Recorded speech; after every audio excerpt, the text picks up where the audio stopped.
My brother mocked my cheap little apartment. "You're still poor and pathetic?" he texted.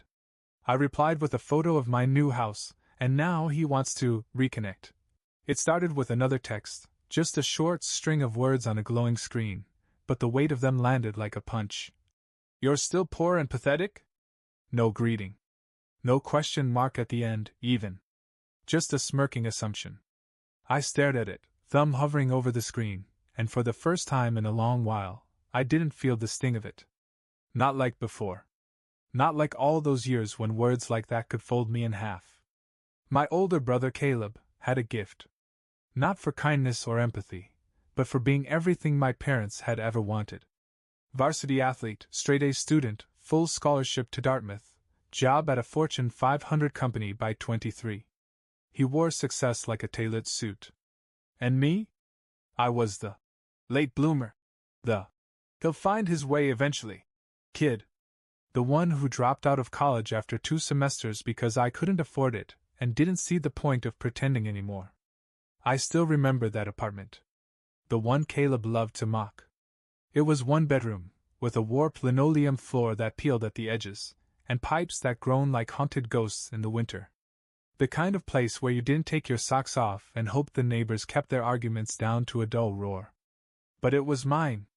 The first place I paid for entirely on my own, working night shifts as a delivery driver and weekends fixing up old laptops people gave up on.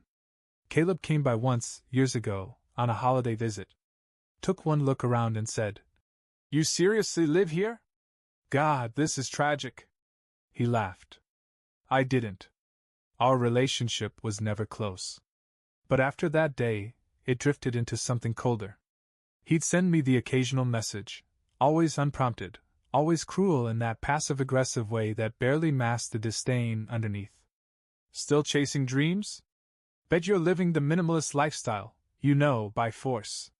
Some of us grew up." I never responded. Never gave him the satisfaction of knowing how deep those cuts ran. But what he didn't know, what no one knew, was that behind the cracked walls of that apartment, something had begun to take root. A spark. A plan. Because while he was busy climbing the corporate ladder, I was grinding in silence. Teaching myself to code.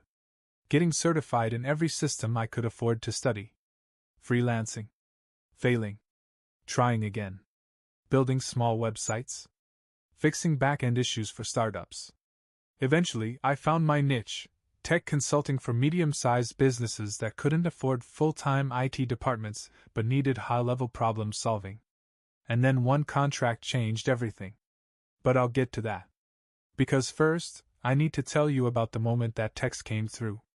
That awful little message from Caleb, punctuating years of mockery with another jab. I didn't write back. Not with words, anyway. I stood up from the Italian leather stool in my new kitchen, yes, my kitchen, with the wide quartz countertops and the hidden smart fridge. I walked past the floor-to-ceiling windows that looked out over the landscaped backyard, the one with the stone fire pit I had custom built. And I snapped a photo. No caption. Just the shot. Then I hit send. And waited. The next morning, Caleb texted again. "Hey, we should catch up. Reconnect sometime. Been too long." Too long?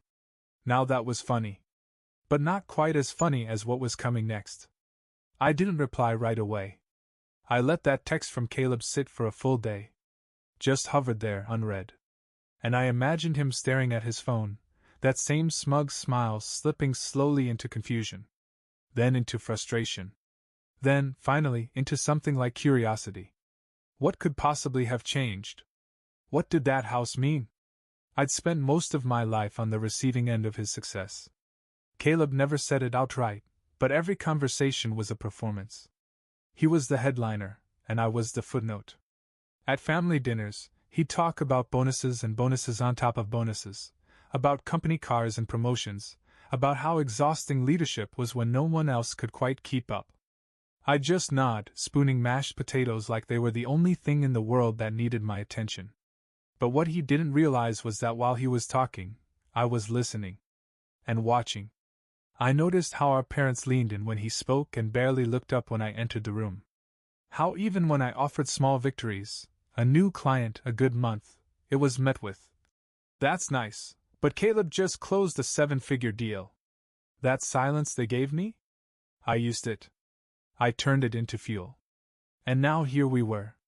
2 nights after his "Let's reconnect" text, I finally answered. One line. Sure. You should come by this weekend. He showed up wearing a designer jacket and the same old superiority, like a cologne he didn't realize smelled cheap. I met him at the door. No handshake. No awkward hug. Just a simple nod and a "Come in." He stepped through the entryway and froze. That was the first crack in the echo chamber he'd lived in his whole life. The high ceilings. The open layout. The soft piano jazz playing from the smart speaker that adjusted its volume depending on where we stood. The art on the walls, real art, not the faux modern prints he used to mock me for liking. And the scent, nothing artificial. Just wood, warmth, and something faintly citrus from the hidden essential oil diffuser my girlfriend insisted we get. Whoa, Caleb muttered, walking slowly into the living room like he'd stepped onto a film set. This is yours?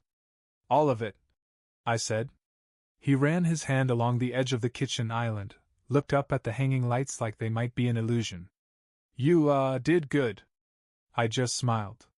Wine? I poured him a glass of a vintage he didn't recognize but pretended to, and we sat. My girlfriend, Lila, came downstairs at just the right time. She always had a sense for drama. Elegant, confident, sharp-witted.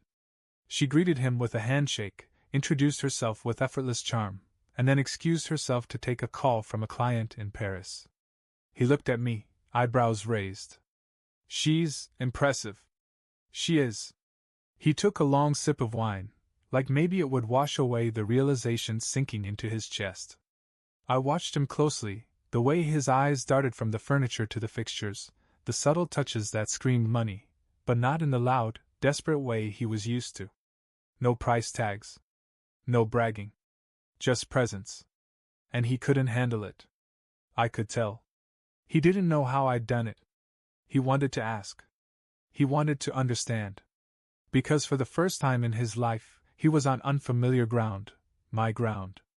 And I wasn't going to hand him a map. I didn't offer a tour, not at first. I wanted him to sit in it for a while. To stew in the not knowing. That quiet unease he tried to disguise with half smiles and questions he couldn't quite form. So, he finally said, how'd you land all this? I shrugged. Consulting. Tech stuff. Nothing flashy. It was a lie by omission, and I meant it to be.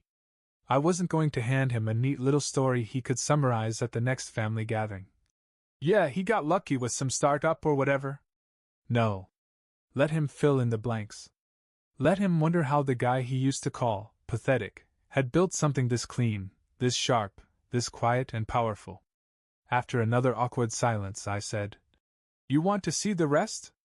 His relief was almost comical. Yeah, definitely. So I showed him. The guest room first, because I wanted him to know he wasn't staying. Then the office, sleek and minimal, where I casually mentioned a few Fortune 100 clients. I didn't say who, just enough to let the logos dance behind his eyes. We passed the home gym. He did a double take. You work out? Started a few years back. Helps clear the head. The real sting came when we got to the backyard. French doors opened onto a flagstone patio, complete with a stone fire pit, wraparound seating, and a built-in grill that probably cost more than his car's last upgrade. Whoa, he muttered again. I was collecting those. Each one a soft confession. You like bourbon? I asked as we stepped outside. He nodded, still wide-eyed. I poured us 2 glasses of Blanton's neat. Handed him one. The silence settled in heavy this time, like the gravity had changed. He wasn't sure how to carry himself anymore. So is this like a recent thing? He asked. Or have you been doing well for a while? I looked at him, long and even. Let's just say, it's been building. Quietly. He nodded, slowly. Then something flickered in his eyes. Guilt? Envy? Maybe both. I didn't press. I didn't need to. Because every polished corner of that house, every detail he saw, was saying the thing I wouldn't. I made it. Without you. In spite of you. He just didn't know what was coming next. We sat out back, sipping bourbon under the soft wash of golden string lights. It should have been peaceful. In any other life, with any other history, maybe it would have been. But Caleb was fidgeting. He kept glancing around, eyes landing on details he didn't want to acknowledge: the sunken hot tub, the subtle hum of hidden speakers playing jazz, the small glass sculpture near the garden that I knew he would mistake for just decoration, but had cost more than his monthly rent back in college. "It's impressive," he said finally. "I mean, really." I let the compliment hang in the air without responding. I wasn't going to make this easy. Not for him. He tried again. "So, is this the life now? Fancy house, perfect girlfriend, expensive whiskey?" I turned toward him, slow and measured. "It's not perfect. Just mine." He nodded, then laughed softly. "Man, remember that apartment you had? What was it, 8 years ago? That place with the, what was it, duct tape on the window?" Ah. There it was. He couldn't help himself. "Yeah," I said. "You called it poverty chic." Sent me a care package with a single light bulb and a note that said, "For your dark little cave." He chuckled, like it was still funny.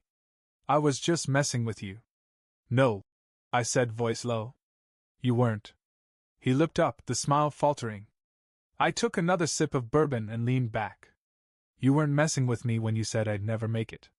Or when you told Mom I was the family embarrassment. Or when you texted me, unprompted, out of nowhere, still poor and pathetic?" He swallowed. The air shifted. "I don't remember saying that," he muttered. I raised an eyebrow. "You do." We locked eyes for a long moment. "I'm not mad," I added. "Not anymore." That seemed to surprise him. "But let's be clear, I didn't build all this because of you. I built it in spite of you." His jaw tightened.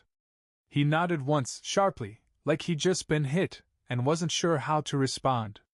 I stood up. "Come on. I'll show you the upstairs." I didn't have to look over my shoulder to know Caleb was following.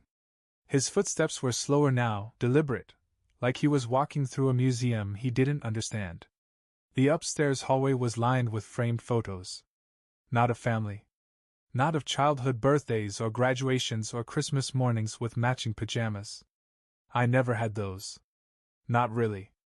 Instead, the walls held moments I chose: a photo of me on the summit of Mount Hood, wind tearing through my jacket and a grin cracking my sunburned face. A candid of Lila laughing with her hand over her mouth, sunlight flaring behind her. And one shot of my old apartment, yes, the poverty chic one, but taken from a clever angle, the warm glow of a desk lamp spilling over a tangle of notebooks and computer parts. The caption below read, "Start here." Caleb paused there. "You framed this?" I turned. "Yeah." He blinked. "Why?" "Because it mattered." He didn't have a response. Just kept staring at it like it was a relic from a world he thought had burned down. We passed the guest bath. I let him glance at the marble counters, the rainfall shower, then into the master suite. Vaulted ceilings. A balcony overlooking the backyard. The walk-in closet Lila and I shared was bigger than the bedroom we used to rent together. He exhaled, low and long. "This is wild. I didn't think." "I know," I interrupted, not unkindly. "You didn't think I'd ever be anything." His eyes snapped to mine. "That's not fair. Isn't it?" He started to say something. Then stopped. This was the part he hadn't prepared for. He expected a tour, maybe some thinly veiled bragging, and a quiet reunion over drinks. He didn't expect to be held accountable. He didn't expect the past to have followed him up the stairs. But I had carried it. Every insult. Every offhand jab. Every time he smirked while I struggled. I didn't let it break me. I built around it. And now here he was, standing in the middle of everything he once said I'd never have. And we still hadn't even gotten to the real confrontation. That came next. We walked back downstairs, slower this time. He didn't speak, and I didn't fill the silence. I wanted him to feel it, not out of cruelty, but because some truths only land when there's space to hear them echo. When we reached the living room, he gestured toward the couch, but I stayed standing. He got the message and stayed on his feet too. I get it, he said, voice measured, like he was stepping carefully across broken glass. I said some stuff. Dumb stuff. But I didn't mean for it to get to you. I let out a breath, something between a laugh and a sigh. Caleb, you meant all of it. That's the thing. You didn't just say it once or in passing. You kept saying it. You enjoyed saying it. He opened his mouth to protest, but I raised my hand. No.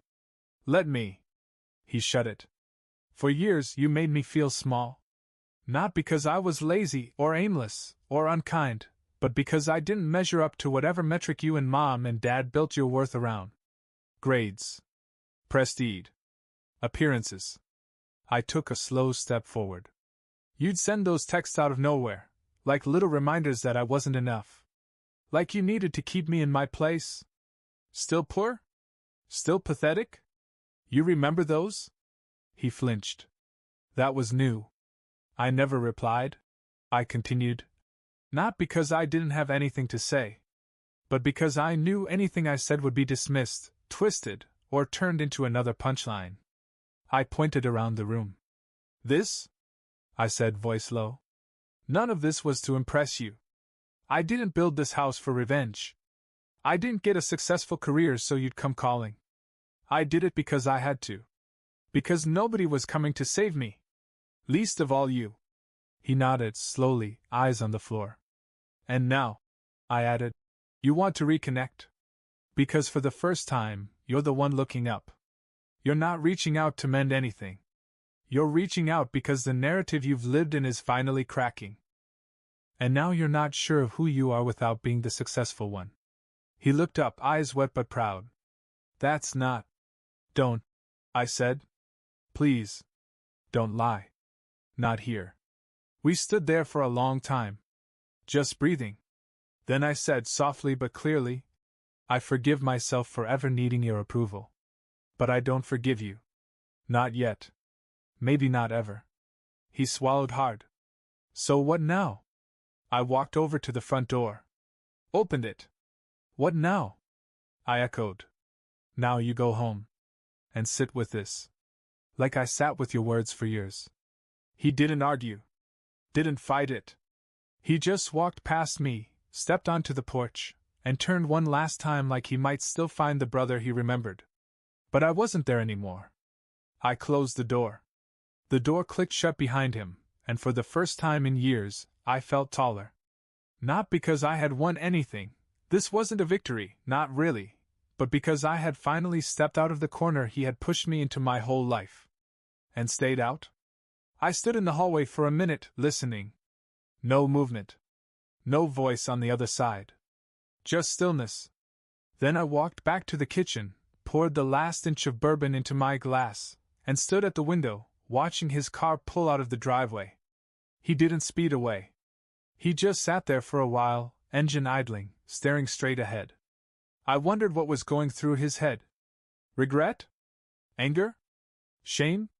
Maybe nothing. Maybe, for the first time, Caleb didn't know how to feel. He drove off eventually. No wave. No final look back. And I was fine with that. That night I didn't sleep much. Not because I was bothered, but because something had shifted. Like a heavy door had finally unlatched inside me, and now all the air was moving differently. I kept thinking back to that first apartment, the peeling linoleum, the rust-stained sink, the view of the alleyway. I remembered sitting on the mattress on the floor, scrolling through job boards at 2 a.m., eating ramen with a screwdriver as a spoon because the real ones were still in a box I couldn't afford to unpack yet. And yet even then, I knew I'd build something. Not to prove anyone wrong, but to finally prove myself right. What Caleb never understood, what maybe he still doesn't, is that I never wanted what he had. The titles, the suits, the boardrooms filled with glassy-eyed egos. That wasn't my mountain. I just wanted peace. Autonomy. A life I could wake up in and say, "This is mine." He wanted me to chase his shadow. I chose to build my own light. 2 days passed. I didn't hear from Caleb, no calls, no texts. Not even one of his signature passive-aggressive jabs disguised as checking in. And honestly, that was a gift. But on the third day, I got a call from my mother. I let it go to voicemail. Then another. This time, she left a message. Her voice was oddly soft. "I heard Caleb visited you. He didn't say much, but he seemed different. Quiet. Anyway, I just wanted to say I hope you two had a good talk. We should all get together soon. As a family." I listened to it once. Then again. And I realized she had no idea what really happened. Caleb hadn't told her. Not about the house. Not about the bourbon. Not about the words he used to slice me down for years. Or the words I finally gave back. He'd left it all out. That, more than anything, told me everything I needed to know. For once, he wasn't spinning the story. He was just sitting with it. Good. Let him. A week later, the next message came. This time from Caleb again. Simple. Measured. Almost careful. "Hey. Been thinking a lot. About everything. You were right. Would still like to catch up sometime. If that's okay." It would have hit differently a year ago. Maybe even a few months back. But now? I just stared at the screen, thumb resting on reply, and didn't tap it. Instead, I looked around my house, my home. The space I built from the ground up, with no shortcuts, no favors. The sun spilling across the hardwood floors. The sound of Lila upstairs, laughing into a headset during a client call. The quiet hum of a life that finally felt mine. I wasn't angry anymore. But I also wasn't eager. I didn't need an apology dressed in vague phrasing. I didn't need him to catch up. What I needed, what I chose, was peace. And you can't invite someone into your peace if they've only just started to hear their own noise. So I set the phone down. Didn't reply. Not yet. Maybe not ever. It's strange how silence can feel like closure. I never answered that last message. Not to be cruel, just to be clear. Clear about where I stood. Clear about the boundaries I'd built with the same hands I once used to carry his approval like it meant everything. I didn't need a reunion. I didn't need redemption. And I definitely didn't need to be anyone's little brother anymore. Some people outgrow their homes. Some outgrow the people who made them feel small. Me? I outgrew him. And that was enough.